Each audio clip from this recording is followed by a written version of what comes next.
Good morning friends, welcome to all of you. आपण या अगोदरच्या व्हिडिओ सेक्शनमध्ये मॅथमॅटिक्स पार्ट फर्स्ट यातला पहिलं प्रकरण सुरुवात केलेली आहे. प्रकरणाचं नाव आहे linear equation in two variable. या प्रकरणामध्ये आपण आतापर्यंत we had seen first method of solution of linear equation, which is known as a graphical method, in the last video. And from this video we are starting the second type of solution or second method of solution of linear equation, known as solution of linear equation by Cramer's rule. Cramer's rule च्या माध्यमातून आपल्याला linear equations हे solve करायचे आहेत. पण Cramer's rule ने equation solve करण्यासाठी सगळ्यात पहिले आपल्याला डिटर्मिनंट ही संकल्पना समजून घ्यायची आहे. We have to study what we mean by a determinant. Once we understood the determinant, then we can have the procedure for the solution of linear equation with the help of Cramer's rule. So determinant is nothing but very simple. Determinant ही एक arrangement of numbers असणार आहे. Determinant is nothing but the arrangement of numbers. If I consider say something four numbers, if I consider A, B, C, D, these are the four numbers, आणि या चार numbers ना मी जर specific पद्धतीने arrangement करत असणार आहे. If I arrange these four numbers in two vertical lines, if I arrange these four numbers in two vertical lines such that number of rows and number of columns are equal, such that number of rows and number of columns are equal. या ठिकाणी number of rows and number of columns आपण जर बघितले तर ते 2 by 2 दोन आहे, equal आहे, 2 आहे, आणि म्हणून याला आपण डिटर्मिनंट कॉल करतो आहे. Arrangement of numbers such that number of rows and number of columns are equal. ते दोन जण असू शकतात. काही विद्यार्थी आणखी एक कॉलम यामध्ये इन्क्रीज केलं तर तो 3 by 3 चा डिटर्मिनंट कदाचित होऊ शकेल. सो आपल्याला या प्रकरणामध्ये 2 by 2 चा डिटर्मिनंट आवश्यक आहे, समजून घेणं आवश्यक आहे. त्यामुळे आपण इथपर्यंत रिस्ट्रिक्ट राहूया. आता या वर्टिकल लाईन मध्ये हे जे चार नंबर्स आपण अरेंज केलेले आहेत, हे अरेंज केल्यानंतर त्याचा आपल्याला जर व्हॅल्यू फाइंड आउट करायची असेल, उत्तर मिळवायचं असेल, the value of determinant is nothing but, in this example आपण सगळ्यात पहिले ए आणि डी यांचा प्रोडक्ट करणार आहोत. So A multiplied by D minus आता राहिलेले दोन क्रम सगळ्यांनी महत्त्वाचं लक्षात घ्या. अगोदर या दोघांचाच प्रोडक्ट होणं आवश्यक आहे. And later on the remaining two, that is B multiplied by C. A multiplied by D minus b multiplied by c. This is the value of this determinant. या determinantची व्हॅल्यू आपण या फॉर्म्युल्यानुसार मिळवू शकतो. ठीक आहे. Say for example if I consider 1 2 3 and 4, this is the arrangement of 1 2 3 4 numbers such that number of rows and number of columns are equal. मी या rule नुसार जर याची व्हॅल्यू काढण्याचा प्रयत्न केला तर मला सगळ्यात पहिले 1 multiplied by 4 करावा लागेल. 1 multiplied by 4 minus 3 multiplied by 2 minus 3 multiplied by 2 हा आपल्याला करावा लागेल. आणि हा केल्यानंतर आपल्याला calculation part 4 multiplied by 1 we use as 4 minus 3 multiplied by 2 6 difference असणार आहे minus 2. So this is one of the example की डिटर्मिनंटची व्हॅल्यू आपण या पद्धतीने मिळवणार आहोत. ओके. सो मला असं वाटतं की डिटर्मिनंट ही संकल्पना तुम्हाला लक्षात आली असेल. याचा वारंवार उपयोग आपल्याला एक्झाम्पल सॉल्व्ह करण्यासाठी होणारच आहे. आता या डिटर्मिनंटच्या नंतर आपल्याला ऍक्च्युअली सायमल्टेनियस लिनियर इक्वेशन ही सॉल्व्ह करण्यासाठी क्रॅमर्स रूल काय सांगतोय त्याचा स्टडी या ठिकाणी करायचा. So now we will consider Cramer's rule. Cramer's rule, Cramer's rule. Now, सगळ्यांना माहिती आहे की जेव्हा आपण लिनियर इक्वेशन्स विचारात घेणार आहोत तेव्हा आपल्याला दोन सायमल्टेनियस इक्वेशन्स विचारात घ्यावे लागतील. जनरल फॉर्म सगळ्यांना माहिती आहे. What is the general form of linear equation? ax plus by this is equal to c. हा जनरल फॉर्म आपण या अगोदर डेफिनेशन मध्ये अभ्यासलेला आहे. आता अशीच दोन इक्वेशन्स मी या ठिकाणी विचारात घेतो आहे. Let a1 x plus b1 y this is equal to c1. पहिले इक्वेशन वन सफिक्स घेऊन मी कन्सिडर केलं. And another equation a2x plus b2y this is equal to C2. असे दोन इक्वेशन्स मी जर विचारात घेतली, if I consider this is the first equation whereas this is the second, then now in this situation by Cramer's rule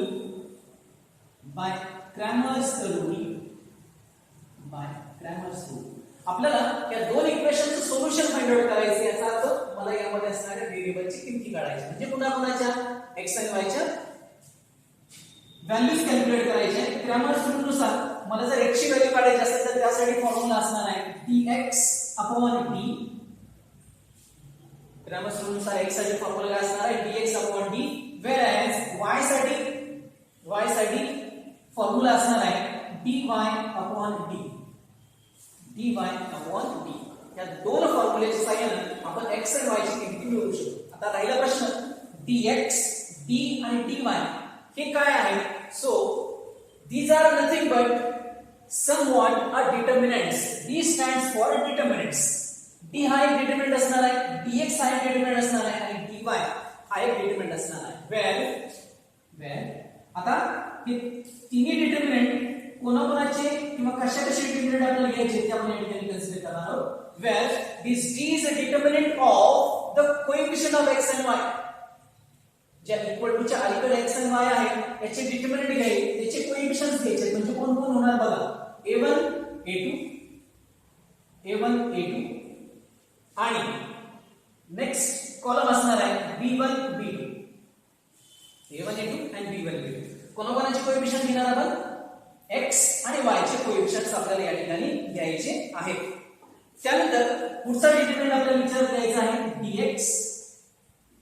simple आहे, example मध्ये आणखी ideas clear होतील कशा कन्सिडर करायच्या आहेत. तर नाउ dx या डिटरमिनंटचा सुरुवातीचा जो कॉलम असणार आहे it will be start with the constant c1 c2. dx या डिटरमिनंटची सुरुवात कॉन्स्टंट न होणार आहे, ठीक आहे. आणि dx हा डिटरमिनंट काढत आहोत, त्यामुळे आपण x चे कोएफिशियंट न घेता आपल्याला y चे कोएफिशियंट या ठिकाणी कन्सिडर करायचे. So those are b1 b2 and b2.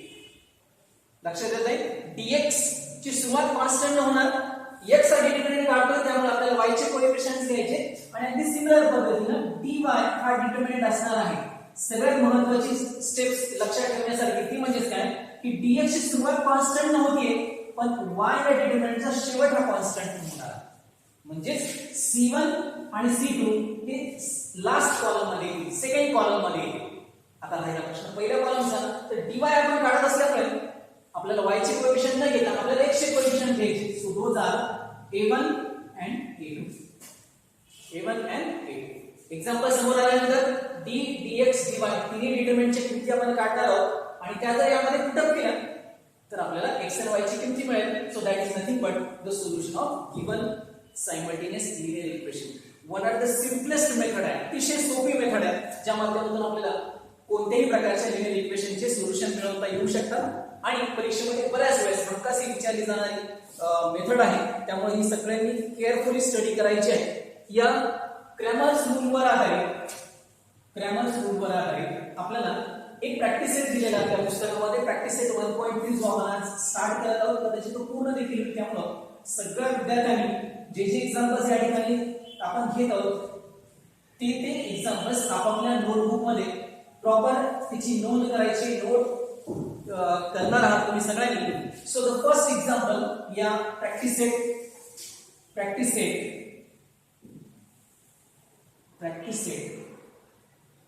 1.3 मधला first example, filling the blanks. एक ऍक्टिव्हिटी बेस्ड एक्झाम्पल आपल्याला दिलेलं आहे. Fill in the blanks. एक ऍक्टिव्हिटी दिली, एकदा मी लिहितोय म्हणजे तुम्हाला लक्षात येईल. परीक्षेमध्ये ऍक्टिव्हिटी बेस्ड एक्झाम्पल देखील विचारलेलं असतं. 3 2 4 5 such example we have given.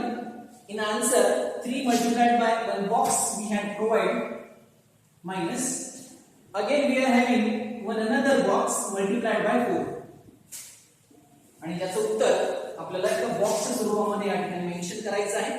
So this is further equal to, खाली लिहितोय box -8 and the final answer. So this is the activity and it has the 4 blank spaces can be asked for 2 marks.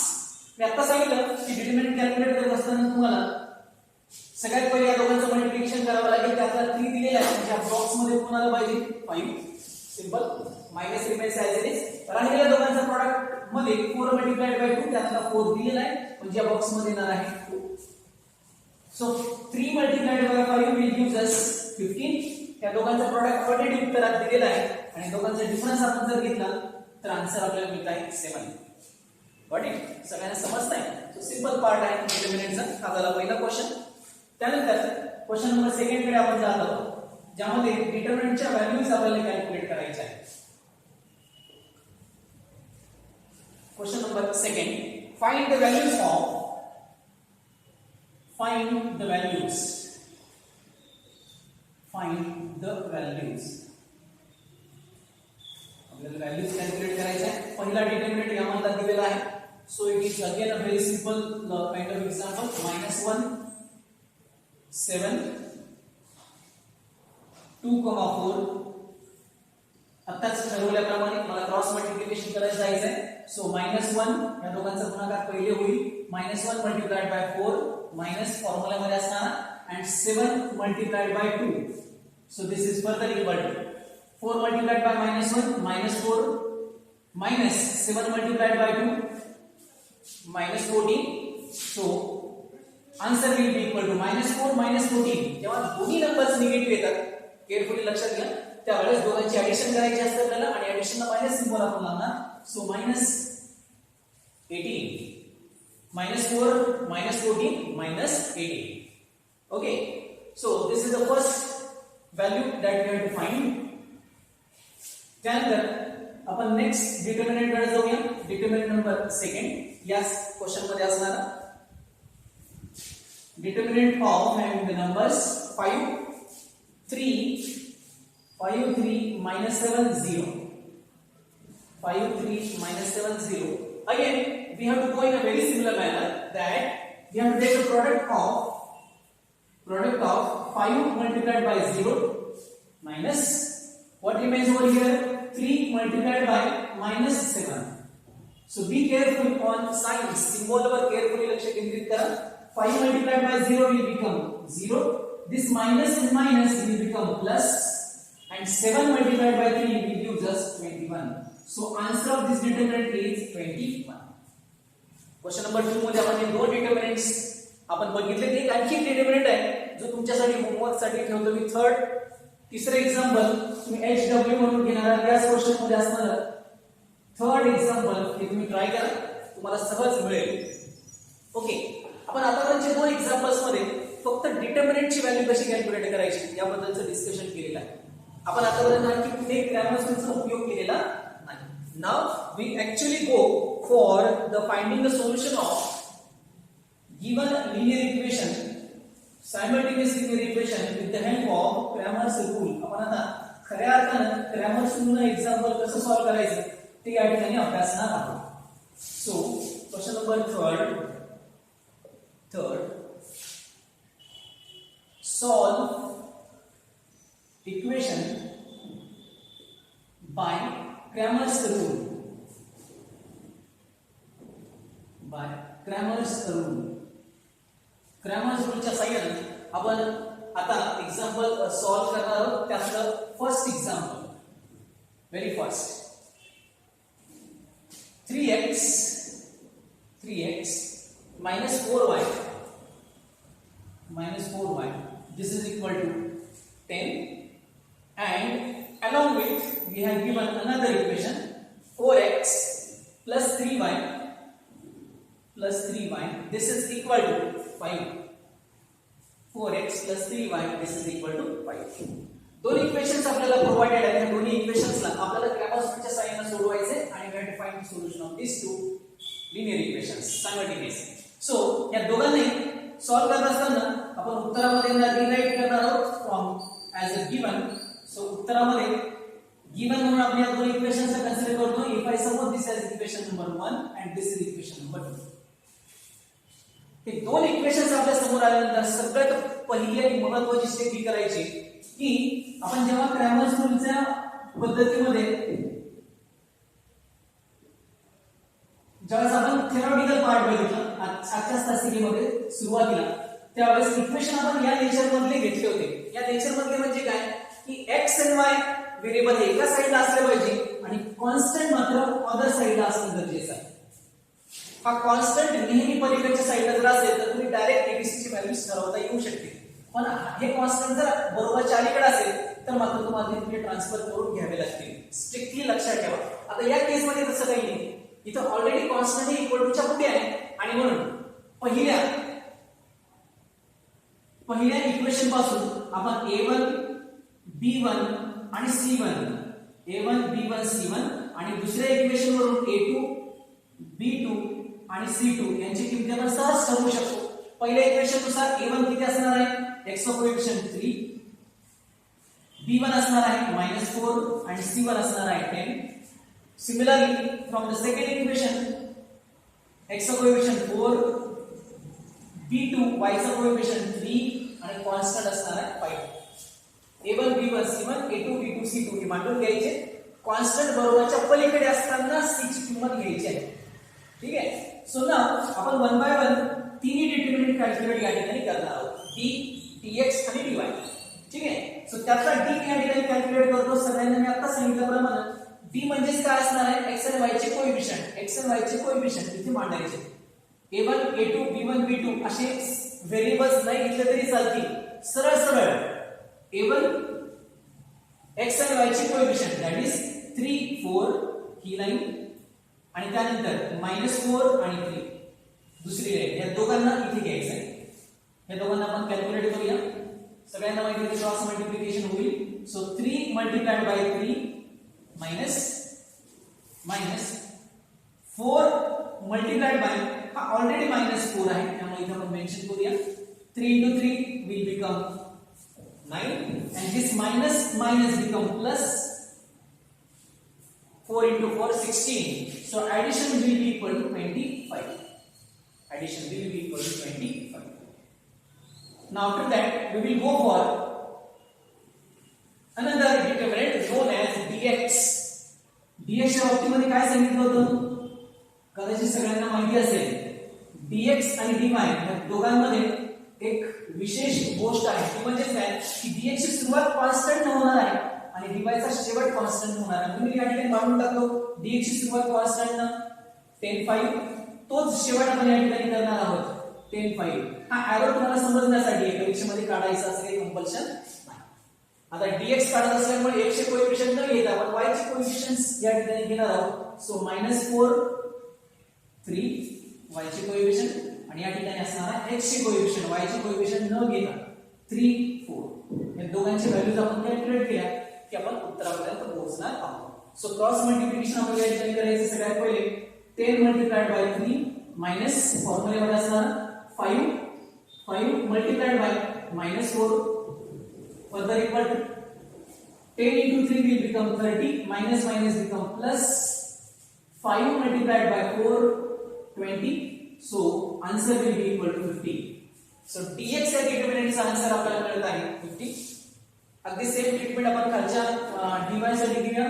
So 5 multiplied by 3 minus 10 multiplied by 4 इथे काही minus वगैरे याचा काही प्रकार नाही. So 5 into 3 15 minus 10 into 4 40. किती येणार answer 15 minus 40. दोघांचा डिफरन्स जर घेतला तर तो असणार आहे 25 चा.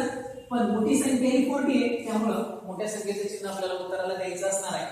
सो फायनली जेव्हा आपल्याला d dx आणि dy तिन्ही किमती मिळतील त्यावेळेस आपल्याला क्रॅमर्स रूल या ठिकाणी वापरायचा आहे. So by Cramer's rule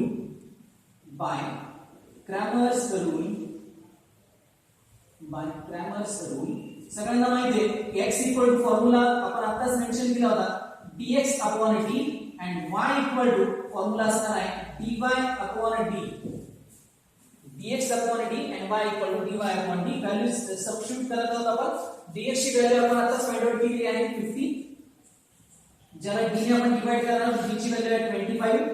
so आपल्याला उत्तर मिळत आहे 50 divided by 2 will gives us 2 and y equal to y equal to dy ची व्हॅल्यू आपण कॅल्क्युलेट केली आहे -25, याला आपण +25 ने डिवाइड करणार, so we will get y equal to -1. So here we get x equal to 2 and y equal to -2. These are the solution of the given equation. Is solution of given equation. These are the solution of given equation. Very simple. दिलेले equations consider करायचे, त्यांना constant बरोबरच्या पलीकडे convert करायचं आणि हा convert झाल्यानंतर a1 b1 c1 a2 b2 c2 चे व्हॅल्यूज मांडायच्या, त्यावरून d dx आणि dy हे डिटर्मिनंट ठरवायचे, किमती काढायच्या, फॉर्म्युलामध्ये जर व्हॅल्यूज ठेवल्या आपण तर we will get the answer of or the solution of given equations. लक्षात येतं सगळ्यांना? आता ज्या पद्धतीने पहिले एक्झाम्पल सोडवलं ना, अगदी सेम पद्धतीने कोणताही चेंज पुढचे एक्झाम्पल सोडवण्यामध्ये होणार नाही, स्लाइड चेंज देखील नाही, फक्त कॅल्क्युलेशन पार्ट थोडं चेंज होत राहील त्या एक्झाम्पल नुसार, त्या अंकानुसार. Okay, so now we will go further. आपल्याला नेक्स्ट पुढचं एक्झाम्पल घेऊया.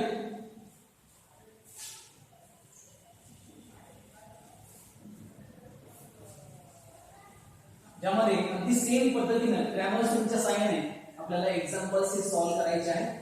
सो फॉर दॅट पर्पज सगळ्यांनी ज्या पद्धतीने हा व्हिडिओ पुढे प्रोसीड होतो आहे त्या पद्धतीने आपापल्या वहीमध्ये ही सगळे एक्झाम्पल्स नोट करायचे आहेत. Second example number 2. 4x plus 3y 4x plus 3y minus 4, this is equal to 0, and we are having another equation 6x equal to 8 minus 5y. These are the two equations we have given. आता हे दोन equations आपल्या समोर आल्यानंतर आपल्याला हा भाग विचार करायचा आहे की whether these two equations are in a standard form or not. Standard form in the sense constant बरोबरच्या पलीकडे आहे किंवा नाही. मी पहिले इक्वेशन पाहिलं तर कॉन्स्टंट -4 आहे जो इक्वल टू 4 इकडे आहे, बरोबर. आणि दुसरं फॉर्म जर बघितलं तर कॉन्स्टंट बरोबरच्या पलीकडे आहे पण त्यासोबत आणखी कोण आहे, y, तोही चालणार नाही. म्हणजे आपल्याला दोन मूव्स करायचे, हा -4 बरोबरच्या पलीकडे ट्रान्सफर करायचा आणि हा -5 बरोबरच्या अलीकडे ट्रान्सफर करायचं, म्हणजे आपण त्या फॉर्मॅटमध्ये एक्झाम्पल कन्वर्ट करणार. सो इन आन्सर आपण याच दोन क्वेश्चन्सला गिवन म्हणून आन्सर मध्ये घेऊया. एकदा थोडंसं प्रॉपर अरेंजमेंट केली की त्यांना आपण इक्वेशन नंबर 1 आणि 2 आपण सपोज करणार आहोत. सो पहिला चेंज होतो या पद्धतीने बघा, 4x plus 3y -4 तिकडे गेला तर तो होणार आहे +4. I put this as the first equation, whereas 6x हा -5 इकडे ट्रॅव्हल केला तर तो होणार आहे +5y. This is equal to 8, equation number 2. And once we got these two equations which are in a standard nature, standard constant बरोबरच्या पलीकडे, तर त्या केस मध्ये आपण a1 b1 आणि c1 याची किमती ठरवू शकतो. त्याचबरोबर a2 b2 आणि c2 याची देखील किमती ठरवता येऊ शकेल. So what are those values? पहिले इक्वेशन पासून a1 म्हणजे 4, b1 y चं कोएफिशिएंट 3 and c1 असणार आहे 4. सिमिलरली a2 दुसऱ्या इक्वेशन पासून 6, b2 y चं कोएफिशिएंट 5 and constant 8. एकदा ह्या 6 किमती झाल्या की आपल्याला एक एक करून डिटर्मिनंटचा विचार या ठिकाणी करायचा आहे. First determinant is the coefficient of x and y. x and y चे कोएफिशिएंट असणार आहे डिटर्मिनंट, म्हणजे काय 4 6 3 5 4 6 3 5 यांचा गुणाकार करतो मी आता. 5 multiplied by 4, 5 multiplied by 4 me directly mention करतोय 20 5 24, ठीक आहे ना. Minus 6 multiplied by 3 18, 6 multiplied by 3 18. या दोघांचा गुणाकार झाला या ठिकाणी आणि म्हणून दोघांचा डिफरन्स येतो आहे 2. So this is the first determinant that we want, d.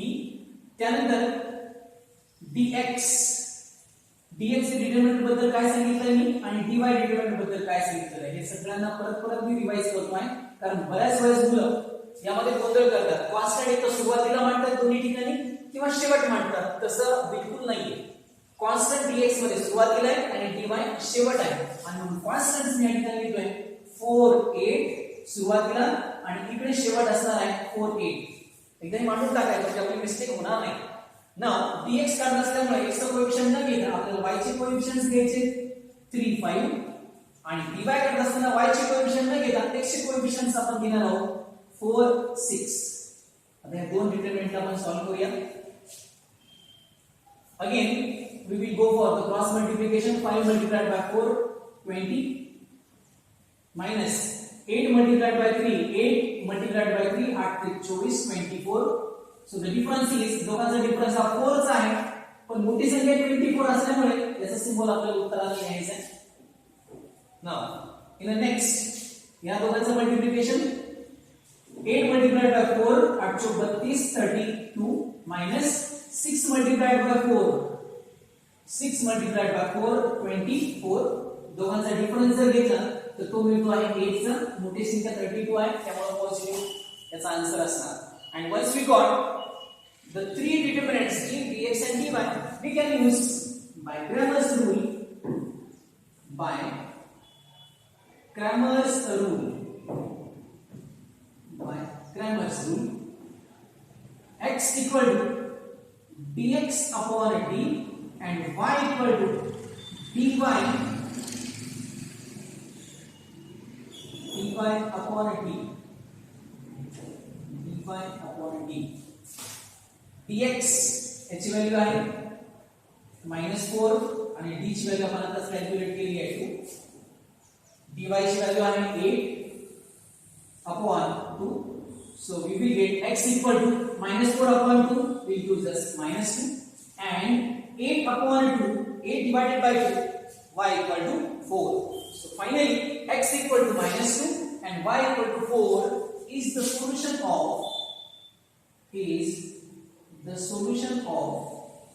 given equation. Is the solution of given equation. So this is how. Again, अगदी सिमिलर पद्धतीने तुम्हाला असं जाणवलं असेल की पहिलं झालेलं पहिलं एक्झाम्पल आणि हे सेकंड एक्झाम्पल अगदी सिमिलर काइंडचे आहेत. फक्त एकच आपल्याला ऍडिशनल करावं लागलं तो म्हणजेच काय, या दोन इक्वेशन्सला प्रॉपर फॉर्मॅट मध्ये आपल्याला त्यांना कन्वर्ट करावं लागलं आणि त्या प्रॉपर फॉर्मॅट मध्ये कन्वर्ट केलं की आपल्याला या सगळ्या गोष्टी मांडता येणं सहज शक्य होऊ शकतं आणि तुम्ही सगळेजण करू शकता. Okay, we'll go for the further example. Now example number 3. Example number 3.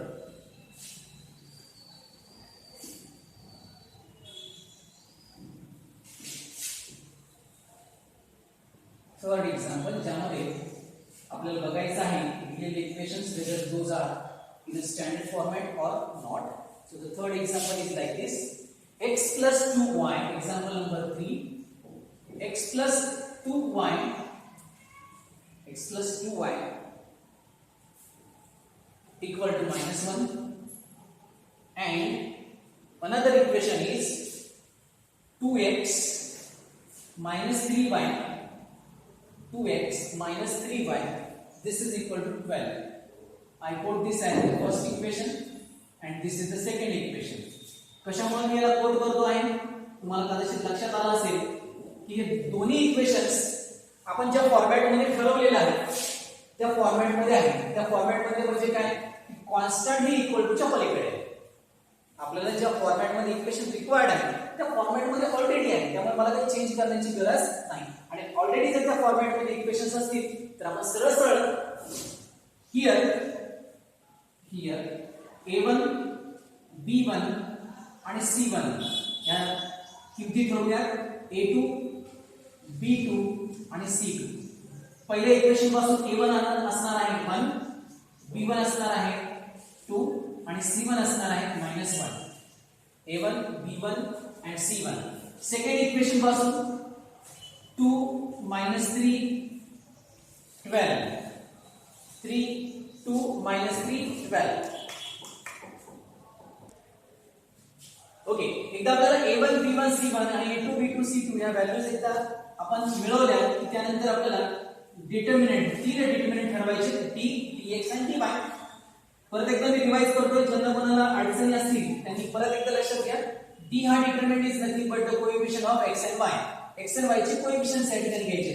इथं मांडलेले आपण ते 1 2 आणि त्यानंतर असणार आहे 2 - 3. याचा कॅल्क्युलेशन कार्ड या दोघांचं क्रॉस मल्टिप्लिकेशन होणार -3 multiplied by 1 -3 into 1 will become -3 minus आता या दोघांचं मल्टिप्लिकेशन होणार आहे 2 multiplied by 2 that will gives us 4 आणि आपण या दोघांना कॅल्क्युलेट करत असेल -3 - 4 दोन्ही निगेटिव्ह जर नंबर्स असतील तर त्या दोघांची ऍडिशन करायची आहे आणि मायनस सिंबल उत्तराला आपल्याला द्यायचा आहे. So be careful on this step. So -3 - 4 -7 ही झाली d ची व्हॅल्यू. Now we will go for the another two determinants dx and dy. सांगितल्याप्रमाणे dx ची सुरुवात कॉन्स्टंट करायची आहे म्हणजे कोण असणार कॉन्स्टंट म्हणून -1 12 आणि त्याच कॉन्स्टंट dy चा शेवटचा कॉलम असणार आहे -1 + 12. dx ची सुरुवात कॉन्स्टंट dy चा शेवट कॉन्स्टंट. आता dx काढत असताना x चे कोएफिशिएंट न घेता आपल्याला y चे कोएफिशिएंट्स घ्यायचे म्हणजे या ठिकाणी सेकंड कॉलम फिल अप होणार आहे 2 - 3 ने आणि y ची व्हॅल्यू dy काढत असताना y चे कोएफिशिएंट न घेता आपल्याला x चे कोएफिशिएंट्स घ्यायचे. So those are 1 and 2. त्या दोघांना आपण सॉल्व्ह करूया. -1 multiplied by -3 minus become +3 into 1 3 minus 12 multiplied by 2 will gives us 24. दोघांचा डिफरन्स येणार आहे 3 आणि 24 चा डिफरन्स येतोय 21. पण मोठी संख्या इथे 24 असल्यामुळे उत्तराला आपल्याला मायनस सिंबल द्यावा लागेल. 3 - 24 will equal to -21. Now further determinant again we have to go for the multiplication. 12 multiplied by 1 will gives us 12. Minus symbol formula मध्ये असणार आणि 2 मल्टिप्लाइड बाय -1 आपण केला तर याचा प्रोडक्ट -1 येतो आणि म्हणून मायनस आल्यामुळे इथे ब्रॅकेट प्लेस करतोय -2. हा फॉर्म्युला मध्ये असणारा मायनस आणि हा प्रोडक्ट मध्ये आलेला minus. So it is further equal to 12 this minus become +2. So addition will be equal to 14. So here we get the value of dy. एकदा आपल्याला dx आणि dy मिळाले तर क्रॅमर्स रूल आपल्याला या दोन्ही किमती सोल्युशनच्या मिळू शकतात. So by Cramer's rule x =dx/d and y =dy/d. Value मी सबस्टिट्यूट करतो आहे. dx ची व्हॅल्यू आपण आताच कॅल्क्युलेट केली -21 अपॉन d ची व्हॅल्यू आहे -7. So this is further equal to minus we get cancel 21 upon 7 आपण जर घेतलं तर आन्सर मिळत आहे 3 and dy ची व्हॅल्यू आहे 14. ज्याला आपल्याला डिवाइड करायचं आहे d च्या व्हॅल्यूने जी आपण आताच मिळवलेली आहे -7. 14 upon -7 भाग 2 चा जाणार आहे पण 7 निगेटिव्ह असल्यामुळे आन्सर आपल्याला मिळत आहे 3 x ची व्हॅल्यू आणि y ची व्हॅल्यू आली आहे -2. So this is the solution of the given simultaneous linear equation. आपण आतापर्यंत 3 एक्झाम्पल्स क्रॅमर्स रूलवर आधारित बघितले. तिघांमध्ये तुम्हाला असं जाणवलं असेल की स्लाइड चेंज देखील नाही, अगदीच सेम काइंडचे एक्झाम्पल आहे. It is just a matter of practice. किती एक्झाम्पल या ठिकाणी सोडवले जातात याला महत्व नाही, तुम्ही किती सोडवता याला फार महत्व असणार आहे. त्यामुळे या 3 एक्झाम्पल्सचा विचार करून पुस्तकामध्ये आणखी 2 एक्झाम्पल्स आहेत शिल्लक. ते 2 एक्झाम्पल्स तुमच्यासाठी होमवर्क म्हणून ठेवणार आहे. शिल्लक राहिलेले 2 एक्झाम्पल्स हे तुम्ही सोडवायचे. जर अडचणी असतील तर ग्रुपवर तुम्ही शेअर करू शकता. तुमच्या अडचणी ह्या सॉल्व्ह केल्या जातील. तर या ठिकाणी आजच्या पिरियडमध्ये आपण लिनियर इक्वेशन सोडवण्याची जी सेकंड मेथड होती that is non as Cramer's rule हा आपण पूर्ण केलेला आहे. यानंतर या प्रकरणामध्ये अतिशय शेवटचा छोटासा पार्ट राहिलेला आहे that is the application of linear equation wording example ज्याला आपण म्हणतो. त्यासाठी आपण नेक्स्ट पिरियड मध्ये भेटणार आहोत. तोपर्यंत थँक्स फॉर ऑल.